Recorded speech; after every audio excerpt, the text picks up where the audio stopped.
Hi, my name is Rajita Ramachandram and I am the founder of Alt Mind Shift, which is a psychological consultancy from Dharamshala, India. I'm also a practicing psychologist and I practice a therapy called REBT or Rational Emotive and Cognitive Behavior Therapy. We've received quite a few calls in response to our ads going out about the free of cost distress counseling related to COVID. And this particular video is also created to help you deal with worry, stress, restlessness, or anxiety related to this uncertainty at this time that we are all seeing. What this talk will cover specifically is, as you can see on the screen, and I will run you with the slides as I go along, is first some questions about the future that most of us have and the many uncertainties that exist. Second is the patterns that we are likely to engage in, which are also likely to trigger our anxiety responses and stress related to COVID-19 at this time. And finally, how can I help myself? Now, this point has two aspects to it.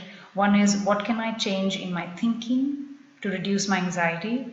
And second is what can I change in my behavior or in what I am doing at present to reduce my anxiety? So, if this is what you're looking for, then please stick around till the end. So, the second slide is about the many kinds of questions that we are surrounded by in the wake of COVID-19, where we're having to deal with a whole lot of uncertainty. For example, are we safe? Am I going to be safe? Will my family be safe? How long will this lockdown stay for? Is this going to be lifted soon? What happens next? When will things change and become normal again? When will we be able to get back to our previous routines? Will the social distancing stop at some point in time? Will we be able to get back to our own offices again? Will there be a lot more changes that we are going to have to cope with? And will we be able to cope with all this? COVID-19 is a unique challenge, and almost everyone is having to cope with it in one way or another. So unavoidable questions will exist, but some of us may have a tendency to catastrophize the present situation and its circumstances more than some others, which could lead to heightened anxiety responses, and that is where I would like to bring help. Now, there are some attitudes and behaviors that can trigger high anxiety and stress response during COVID. So, what are these? Number one, catastrophizing while drawing inferences. Now, there are a lot of inferences that all of us draw about what is going on at present. But some of us may have the tendency to catastrophize the ongoing occurrences more than some others. Like, for example, what if things go from bad to worse? What if I fall sick? And what if my health deteriorates after that? What if I don't find good help, medical assistance? And what if my finances run out? So on and so forth. And so, this pattern of what ifing can be unhelpful and can generate anxiety. This is something that you want to keep in check. The second unhelpful attitude is forming extreme negative conclusions without evidence. For example, I am not safe in the present circumstances, and if I fall sick, then that would lead to awful consequences. Things may become horrible, things may become awful, they may go out of control. If they become more difficult later, I won't be able to cope with it. I will become helpless, and what if then maybe this will be the end of my world? So these are just some examples to help you understand how we may be jumping to extreme negative conclusions under anxiety. The third point is about behavior which we can keep in check, which is excessive engagement with COVID related information. So not being able to switch off from COVID related discussions or online searches or browsing or reading and things like that, which can increase anxiety. And number four is decreased engagement with other activities. That could be anything that you find enjoyable or pleasurable, perhaps things that you have forgotten to resume under lockdown and actually can. So then how can I help myself at present? First, let's talk about what is it that I can change in my thinking to reduce my anxiety. And there are 3 points on this. First is acknowledging the difficulty at present and allowing the current ongoings. Now, this can be tough because it is a difficult situation to be in after all. But coming into an acceptance of the existing difficulty and acknowledging it can be helpful as a first step to reduce panic and anxiety.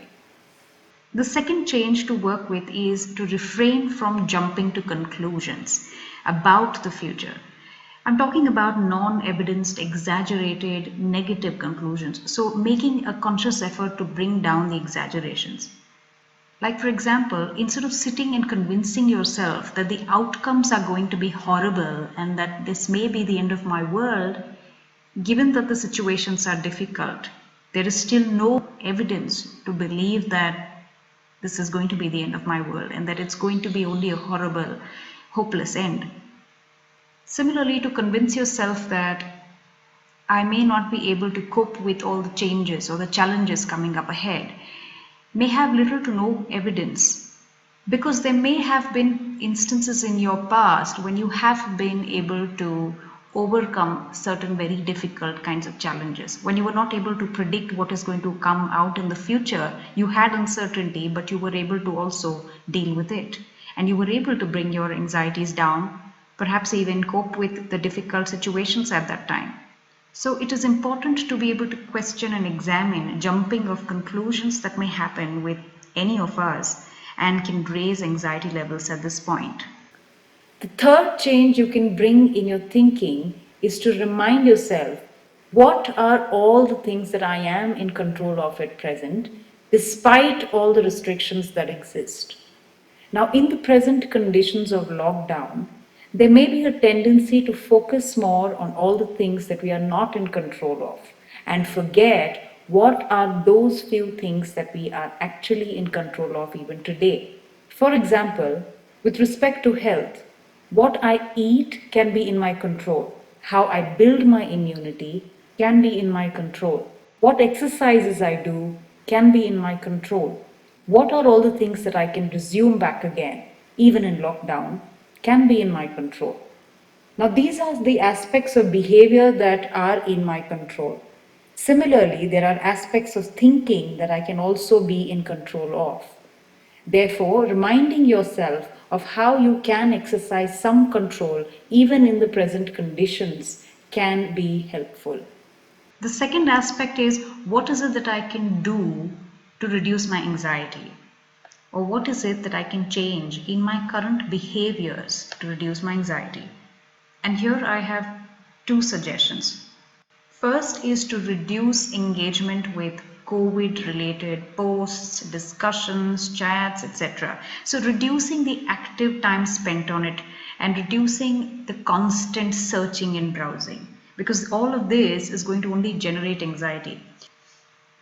Point 2 is engaging in other activities. And while some of us may struggle with it, which is okay, but trying to also build on activities that you find enjoyable at the moment or relaxing can be helpful. And this could be anything, like, for example, reading or writing or painting, art and craft, maybe even cooking for some people can be enjoyable, maybe meditation or yoga practices, or some other forms of exercise could be relaxing, perhaps listening to music or movies. Or just reconnecting back with some hobbies can also be helpful. And with that, we have come to an end of this talk. I hope this was helpful. Thank you. And that's the information flashing about the COVID-19 distress counseling session, which is free of cost at present. Each session is a 30-minute single session, which is provided in Hindi and English both. It is offered from Mondays to Fridays from 3 to 5 p.m. And for appointments, you can contact us on that number. Thank you very much.